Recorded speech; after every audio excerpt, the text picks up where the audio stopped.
Ada satu rahasia Pak Dirgo ternyata, kenapa di tengah-tengah semua media cetak, terutama majalah, itu saat rontok semua, Pak Dirgo bisa bertahan.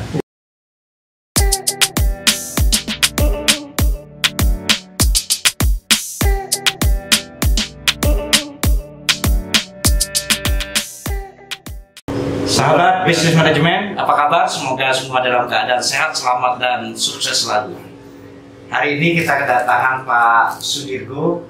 Ya, Pak Sudirgo ini adalah owner ya, brand merangkap owner dari majalah K3 ya, majalah K3.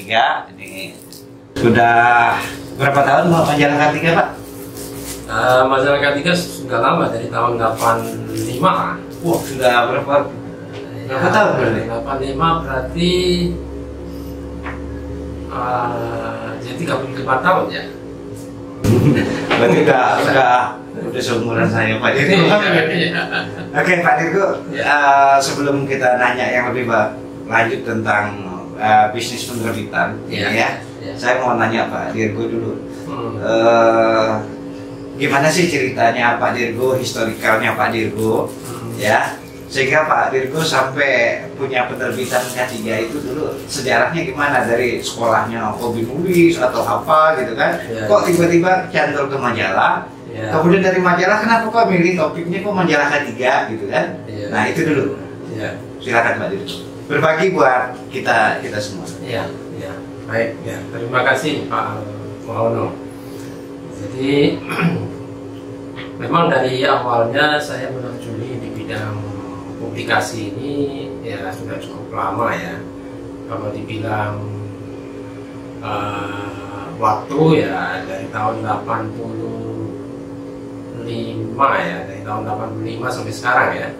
Itu dunia itu saya tekuni terus, dunia publikasi itu ya.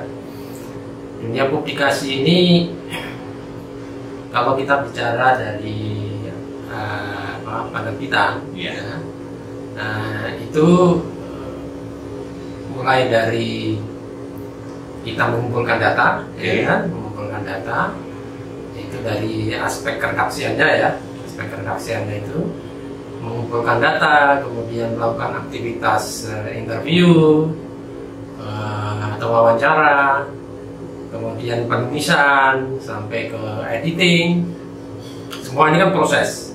Dan ini memang dilakukan oleh orang-orang yang memang mempunyai kompetensi di bidang itu. Nah, saya sendiri menyukai dunia itu karena memang juga dari dulu saya suka menulis. Oh, jadi hobinya memang menulis ya? Menulis memang dari dulu itu ya. Menulis itu ya macam-macam, ada yang sifatnya sastra gitu ya, kayak puisi gitu. Kemudian juga tulisan-tulisan lepas ya, terkait misalnya bikin cerpen gitu ya, nah, itu juga suka, walaupun memang karena masa-masa itu dunia publikasi ya tersentral di Jakarta mungkin ya. Nah, saya kan ada di daerah waktu itu ya, masih SMA.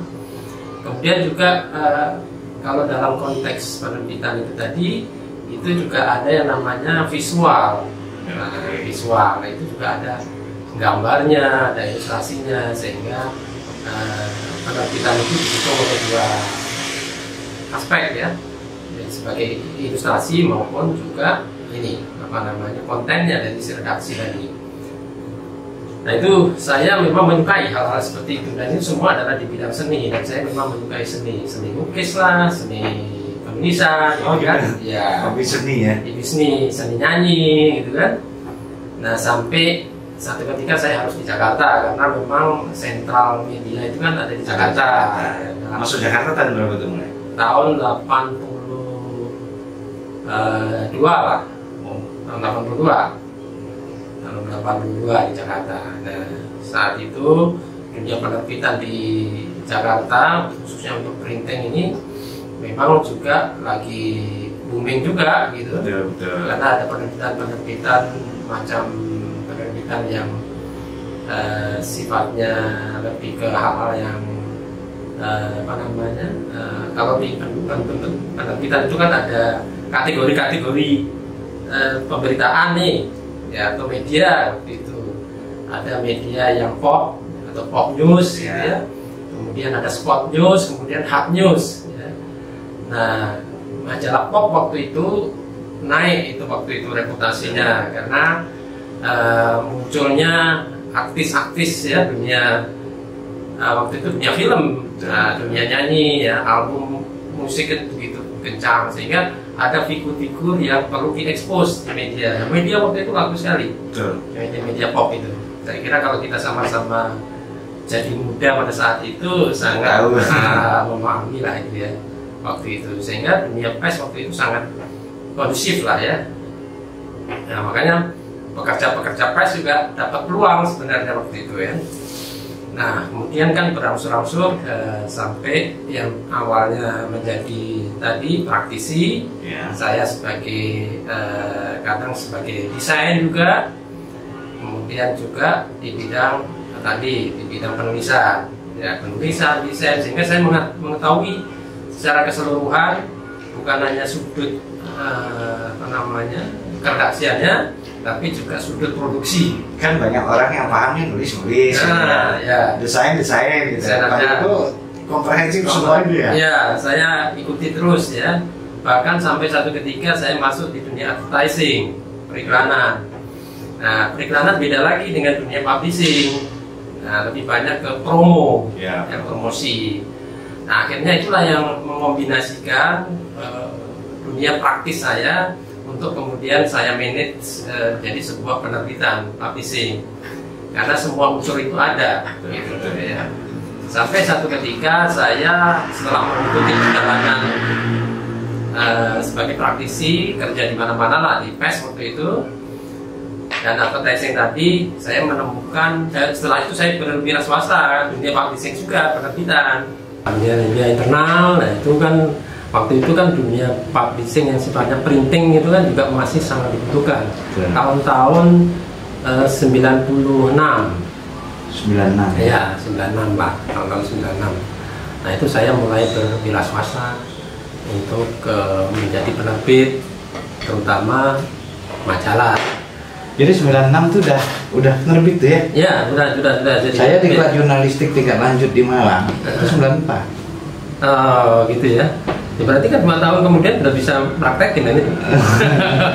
Lanjut 96 mulai Pak. Ya, saya bangun dari sisi ya, tadi aspek manajemennya, jadi kan pengelolaan. Karena begini, ketika waktu itu adalah satu perusahaan besar di bidang telekomunikasi yang mempercayakan penerbitan itu ke saya, perusahaan saya yang saya bangun. Terus juga ada perusahaan telekomunikasi lain juga mempercayakan perusahaan media internalnya juga saya yang bikin atau kami yang bikin. Akhirnya disitulah saya memulai di kiprahnya di dunia penerbitan. Kemudian tahun 2005 kalau nggak salah itu saya ketemu dengan Pak Sukri Sahab ya. Ya, waktu itu beliau sebagai ketua atau di DK3N ya, di DK3N itu ada yang namanya Badan Operasional DK3N yang dinamakan LK3I, Lembaga K3 Indonesia. Nah, menerbitkan media K3 ini majalah karena saya tertarik dengan isu atau media ini, akhirnya saya menawarkan kerjasama. Nah, kenapa kok saya menawarkan kerjasama? Karena saya melihat bahwa media yang diterbitkan ini masih belum bisa dikategorikan sebagai media independen untuk menyaingi media-media independen lain gitu. Sementara saya melihat target audiensnya itu adalah kalangan umum, bukan kalangan internal gitu ya. Nah, inilah yang menjadi motivasi saya untuk melakukan kerjasama dalam rangka memperbaiki sistem manajemen penerbitannya. Maka ada kerjasama waktu itu dengan LK3I, bagi hasil lah ya, bagi hasil lah gitu ya, bagi hasil. Nah, itu terjadi kemudian tahun 2007 atau 2008 akhirnya dipercayakan sepenuhnya pengerjaan publikasinya ini atau penerbitannya ini ke PT saya atau perusahaan saya secara independen. Akhirnya saya kelola, jadi tidak ada kerjasama lagi dengan LK3I. Nah, waktu itu juga LK3I memang sudah tidak ada, sudah tidak ada, sudah tidak aktif lagi. Nah, dari situ 2006 2007 tuh. 2006 ya, 2006 lah mulai. 2006. Ya, 2006 lah saya kelola. Jadi media ini sebenarnya sudah ada, yang saya bilang tadi tahun 85 ya. Ya, Ya, itu Pak. Ya. Oke, kan waktu tren itu saya tahu persis tahun 90 95 sampai 2000. Ya. Itu media cetak itu booming luar biasa.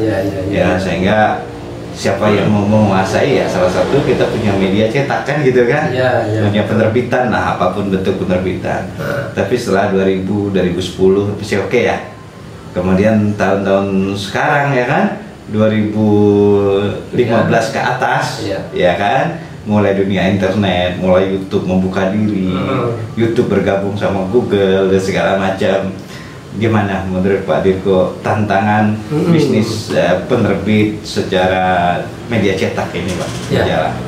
Ya, jadi kalau dunia penerbitan itu kan memang seperti yang saya sampaikan tadi, ada yang tadi yang disebut dengan pop news, spot news, kemudian ada hard news ya.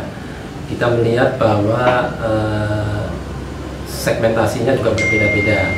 Nah, kembali lagi saya juga melihat segmentasi dalam penerbitan ini, maka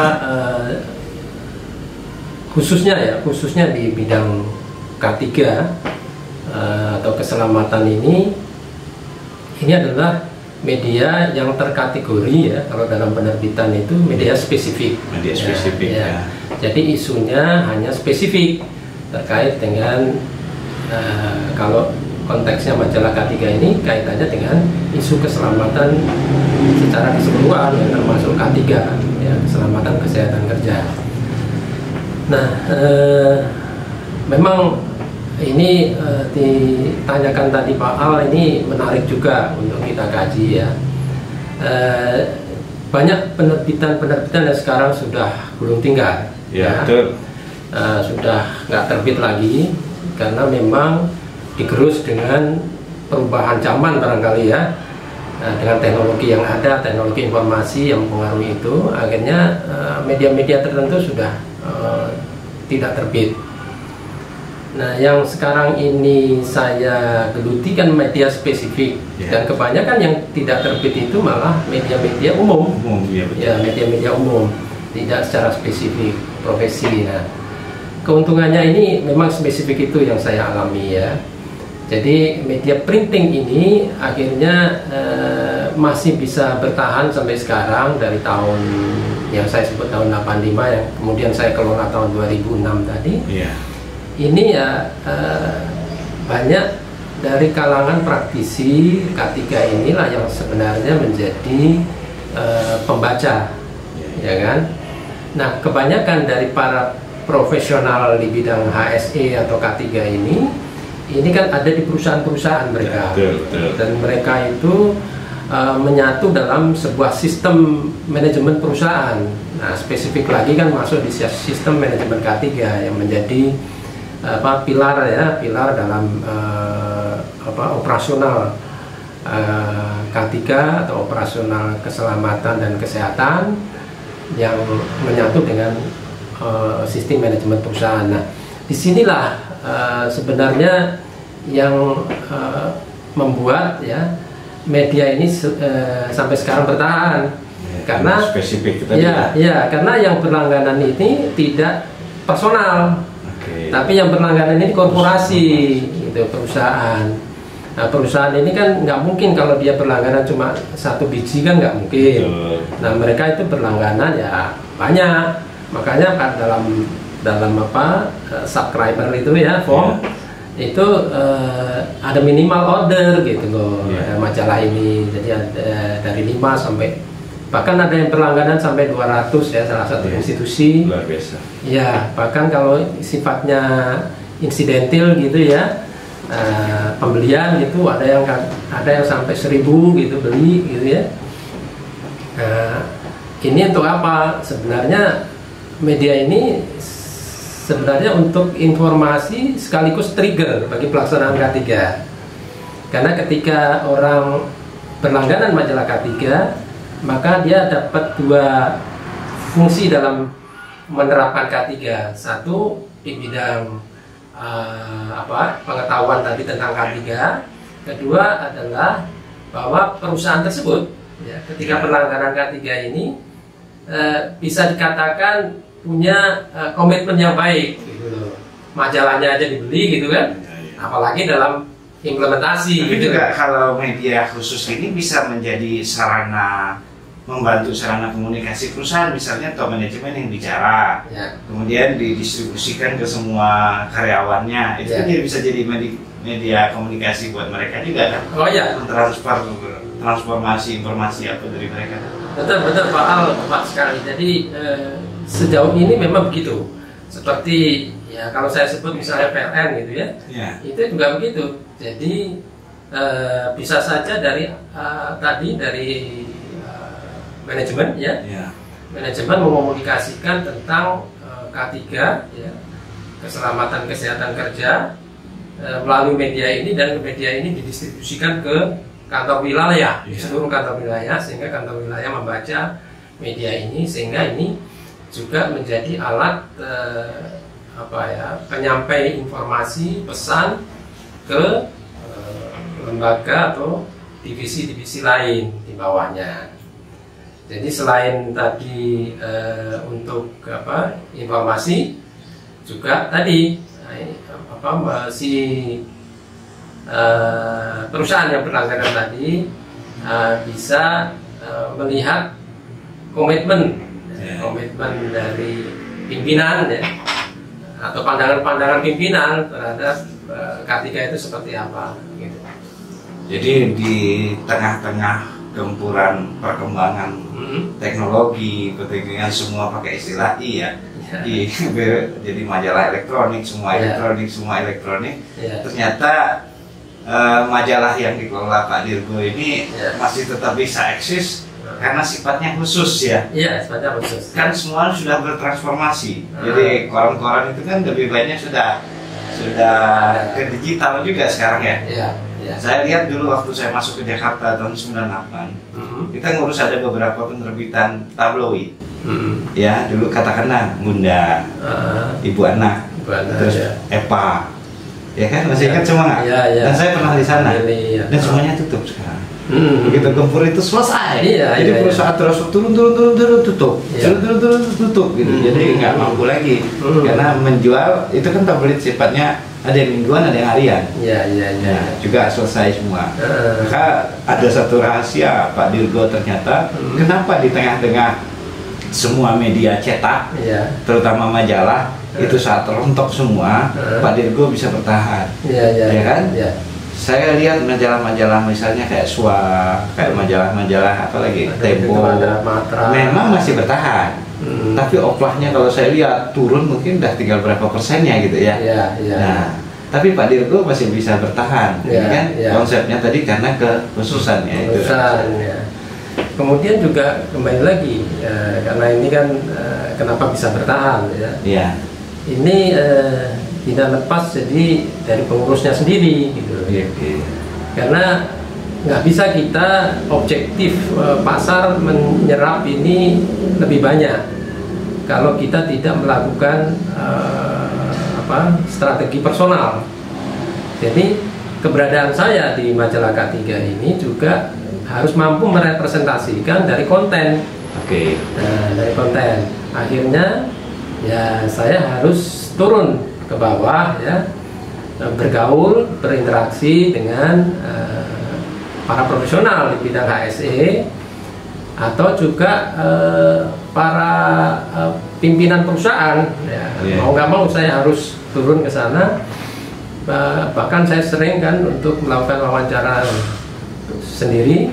Nah itu juga mempengaruhi kebijakan dari perusahaan untuk berlangganan, Jadi, untuk memberikan sponsor gitu. Rahasia kedua, yang pertama khusus, yang kedua terjun sendiri. Terjun sendiri, Ya kan, bukan melibati para jurnalis atau para wartawannya saja gitu ya, tapi turun sendiri terutama ke perusahaan-perusahaan itu ya. Ya, ya, walaupun kami juga memang sudah lengkap ya, ada bagian kalau dari aspek manajemen ya, beda dari aspek usaha itu kan ada bagian produksi, ada bagian iklan, ada bagian sirkulasi.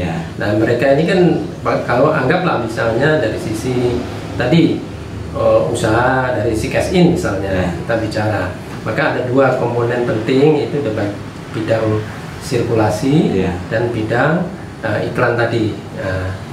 Mereka juga jalan secara telemarketing juga dia lakukan.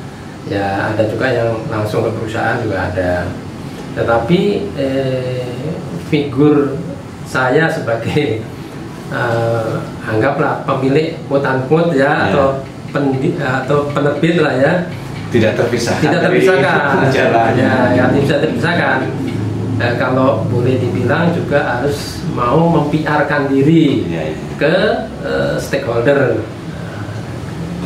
K3. Dan juga ya sedikit banyak harus ngerti lah dunia K3 gitu ya, dari berbagai aspek gitu ya. Terus itu menurut Pak Dirgo, tantangan 2-3 tahun ke depan, 5 tahun ke depan gimana kira-kira hambatan, tantangan serta harapan Pak Dirgo terhadap medianya ini dulu nanti baru kita media umum. Ya. Jadi kalau media saya ini ya, harapan saya ya terhadap media K3 inilah ya tentu ini harus terus terbit ya, harus dipertahankan terbit ya. Nah bagaimana ini kenapa kok harus dipertahankan terbit ya, harus mempunyai misi yang tepat kan gitu. Misi majalah yang tepat lah gitu. Maka kemudian saya selalu membawa misi ini dalam setiap wawancara, bahkan pertemuan-pertemuan, bahwa media ini adalah media yang harus terbit, ya. Kenapa begitu? Dalam konteks penerbitan nanti kita bicara spesifik ke printing ini bagaimana bisa tertahan dan apa yang harus dilakukan. Tetapi media spesifik ini harus terbit. Kenapa? Karena informasi terkait HSE ini harus gencar dilakukan oleh berbagai institusi atau lembaga. Dan yang bisa menjadi mediator itu sebenarnya adalah pers, dunia Jadi ini termasuk mempercepat sosialisasi terhadap keselamatan kerja ya. Iya, keselamatan kerja. Ini harus terbit gitu ya, sehingga para profesional itu diakui secara profesional K3 ini betul-betul terangkat terus gitu ya. Kenapa? Karena orang melihat bahwa aspek safety atau K3 ini penting dalam menjaga eksistensi atau menjaga perputaran usaha dari sebuah lembaga usaha gitu ya. Belum lagi kalau kita bicara umum ya. Tapi ini nanti aspek lain lah gitu ya. Tapi kalau dari si penerbitan idealnya memang harus terbit gitu. Karena tadi ada celah di mana para praktisi belum mampu untuk mengomunikasikan ini secara independen. Ya, ini harus menjadi wadah independen komunikasi para praktisi K3. Ya, baik itu kritikan, terus kemudian juga ide-ide yang kalau misalnya di perusahaannya tidak mampu dilakukan, ya, dia bisa bersuara di sini kan gitu. Jadi ini kesadaran orang keselamatan juga tinggi, tekanan bisnisnya juga tinggi gitu ya. Tapi masih terjadi titik balance yang menarik memang. Betul. Jadi kondisi ini memang kalau di printing tadi sudah disampaikan tidak kondusif ya karena sekarang ini ya. Tetapi ya tadi dengan strategi-strategi khusus ya. Harapan saya ke depan ini tetap terbit, kemudian dengan pola-pola pendekatan yang saya sampaikan tadi. Jadi dukungan dari perusahaan-perusahaan tetap, bahwa ada kelebihan media printing itu ketika dia ada di luar ya, dan dia tidak dalam genggaman, walaupun dipegang maupun tidak dipegang, wujud medianya selalu dilihat orang di luar. Maka kemudian media ini, media printing itu punya kelebihan, bisa dilihat oleh orang yang tidak berprofesi sebagai K3 ya, atau ahli K3, apapun itu yang terkait dengan K3, tetapi juga bisa dilihat oleh orang-orang di luar itu, jadi yang tidak mempunyai profesi K3. Dan ini adalah pencerahan bagi orang-orang yang memang belum kenal itu K3 atau keselamatan, sehingga dengan melalui media printing ini diharapkan bisa mempengaruhi mereka yang belum mempunyai pengetahuan tentang K3. Ini misi penting sebenarnya, misi idealnya. Nah, kami akan menjaga ini. Kemudian juga di tengah-tengah gempuran media online ya, media ini tetap terbit, walaupun nanti ke depan untuk mempertahankan eksistensi ini kan harus didukung oleh beberapa strategi penerbitan. Nah, kontennya sama, mungkin bidangnya K3, tetapi juga ke depan saya juga sudah berpikir nih bagaimana agar media ini masuk di online gitu. Nanti tetap mengambil brand K3, tetapi basis informasinya menggunakan teknologi informasi. Jadi tidak ada planning untuk ini ya, memainkan strategi online atau bertransformasi lah ya ke digital ya. Transformasi mungkin tidak sepenuhnya ya. Kami melihat diversifikasi. Oh, diversifikasi. Jadi yang ini tetap ada, online tetap ada dikembangkan. Oh iya. Ini saling mendukung dan juga bisa mendukung kan? Dua-duanya bisa mendukung. Karena perubahan zaman harus kita ikuti tentu gitu. Oke, makasih Pak Dirgo. Pak tanya Pak, Bapak selain bisnisnya nerbitin ini bisnis apa sih Pak? Kok bisa bertahan dengan penerbitan aja? Iya, kalau mengandalkan penerbitan mungkin kalau kondisi apalagi printing ya tentu agak sulit ya, Jadi kan tadi di awalnya adalah bidang komunikasi. Komunikasi ini tetap jalan Pak, tetap jalan ya. Yang menerbitkan buku-buku itu tetap jalan ya. Terus kemudian juga kan saya juga di dalam perusahaan ini ada advertising ya, periklanan, juga organizer gitu kan. Ya kami lebih banyak ke situ. Kemudian kami atau saya bergaul dengan dunia K3 secara teknis ya, secara implementatif ya. Akhirnya dengan kemampuan tadi ya, salah satu ya diversifikasi usaha yang saya lakukan adalah sebagai konsultan manajemen K3. Oh, konsultan manajemen K3 ya. Manajemen sistem ya? Manajemen sistem gitu.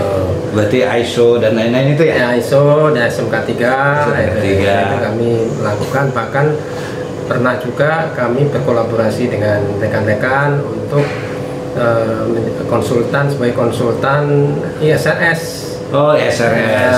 ISRS waktu itu ada perusahaan besar lah BUMN yang minta yang akan mensertifikasi ya, atau yang akan setup sistem untuk mendapatkan sertifikasi tadi. Saya dan rekan-rekan menjadi konsultan untuk jadi sebagai konsultan sistem manajemen termasuk K3 di dalamnya berarti. Terus tadi apa? Advertising dan organizer apa? Wedding enggak? Seminar saja, kemudian event misalnya bulan K3 nasional di satu perusahaan ya. Ketika dia ingin merayakan ya, memperingati bulan K3 perusahaannya, Nah, karena kami memang bergerak di bidang K3, Ya. tahu betul seluk-beluk K3 dan bagaimana mengkomunikasikan K3. Akhirnya kami banyak ada kepercayaan lah untuk mengorganize ya bulan K3 satu perusahaan. Kemudian yang ketiga itu ya, keempat nerbit buku juga, Menerbit buku juga, termasuk autobiografi. autobiografi juga. Jadi Autobiografi juga ya. Kalau di organizer itu pernah ngambil part enggak, misalnya konsultannya khusus menangani dokumentasi dan publikasi gitu. dokumentasi dan publikasi Dalam satu event besar, ngambil dokumentasi dan ya itu ya karena memang secara keseluruhan kami melakukan ya itu bagian dari itu. Oh, jadi varian bisnisnya tadi ada lima varian bisnis selain dari penerbitan penerbitan ini ya, itu semua untuk mendukung penerbitan majalah K3. Siap ya. Terus dipertahankan. Ya. Dengan bentuknya mau online, mau offline, mau apapun tetap ini ya, karena penting luar biasa. Iya. Pak Dirgo, ada saran pesan kepada teman-teman semua, terutama para praktisi dan dunia luar terhadap majalah K3. Kenapa orang harus membaca majalah K3 dan kenapa penting untuk majalah? Jadi K3 ini, media K3 atau majalah K3 ini, menurut saya sih ya harusnya para praktisi wajib baca. Wajib baca. Karena apa? Karena majalah K3 ini punya sejarah panjang ya terhadap perkembangan K3 secara nasional. Bisa dibayangkan dari tahun 85 media ini sudah ada, ya kan? Dan menyertai para profesional bidang K3 dalam karir mereka, gitu kan? Dan informasi-informasi yang ada di K3 ini menyeluruh sebenarnya. Ya. Mereka karena melihat kulitnya saja, tidak melihat isinya. Ini sebelum membaca sudah bisa itu kan profesi saya sudah tahu, gitu kan? Tapi sebenarnya salah itu, karena kemampuan seseorang dari sisi teknis itu juga dipengaruhi berbagai hal. Maka banyak perkembangan juga kan di dalam ini kan? Iya. Jadi kami mencoba memotret sebenarnya peristiwa-peristiwa K3 yang ada di Indonesia, baik dari aspek ya. Kalau kan ada lagging indikator maupun leading indikator ya Pak ya. Nah, ini yang kami potret sebenarnya, bagaimana perusahaan bisa baik dalam penerapan K3-nya, kunci-kuncinya di mana. Nah, ini kami gali, kemudian kami sajikan dalam bentuk majalah ini. Kemudian juga pandangan-pandangan para top manajemen ya di perusahaan-perusahaan itu, di mana barangkali praktisi juga sulit untuk mendapatkan itu informasi itu. Kami melakukan wawancara itu ke top manajemen untuk mengetahui sampai sejauh mana komitmen dan bagaimana komitmen itu dibentuk gitu. Dan ini kan yang merasakan adalah para top manajemen itu sendiri, sehingga ini bisa menjadi role model gitu kan bagi para praktisi. Dan banyak ungkapan-ungkapan menarik dari top manajemen karena wawasan banyak kan ya. Top manajemen itu punya wawasan pemikiran yang visioner. Ya. Bidang K3 pun begitu. Jadi tidak hanya hal-hal yang sifatnya teknis, bahkan mungkin juga tidak bicara hal teknis, karena teknis itu dianggap para praktisi kan. Betul. Tapi aspek manajemen, bagaimana menumbuhkan perusahaan ini, kenapa kok harus ada K3, kenapa kok harus ada safety di dalamnya gitu kan, atau QASA di dalamnya gitu ya. Itu sangat dekat, mereka bisa menerjemahkan itu dalam bentuk statement manajemen yang sangat bagus. Nah, ini dikupas tuntas di sini. Ya, dikupas di sini. Ya. Itu menarik itu sebenarnya bagi kita sebagai pelaku atau praktisi untuk mengetahui komentar-komentar dari para top manajemen itu. Nah, kita ingin agar media ini menjadi trendsetter. Dan K3 menjadi trendsetter juga kan gitu ya. Penerbitan ini, karena ini ada fungsi idealisme dan fungsi ekonomi. Setuju, terima kasih. Justru Pak Dirgo ini justru jadi kampanye K3 kita kan. Kalau tanpa ada penerbit majalah gitu, majalah K3 sangat terbatas di Indonesia. Keselamatan ini luar biasa. Cukup ya. Jadi sahabat bisnis manajemen, ini Pak Dirgo ini pemilik ya, sekaligus pemimpin dari majalah K3. Ini majalahnya ada banyak ya. Jadi yang nanti mau beli bisa di Gramedia, ya bisa dilihat di Gramedia atau di toko-toko buku atau dihubungin di internet lah, bisa dapat ada di situ ada ya. kontaknya ya, internet ada websitenya. Oke, terima kasih Pak Dirgo. Ya, sahabat bisnis manajemen, jangan lupa subscribe channel bisnis dan manajemen. Pak Dirgo, terima kasih. Sampai jumpa. Sampai jumpa Di sesi-sesi berikutnya. Terima kasih. Semangat pagi. Semangat pagi.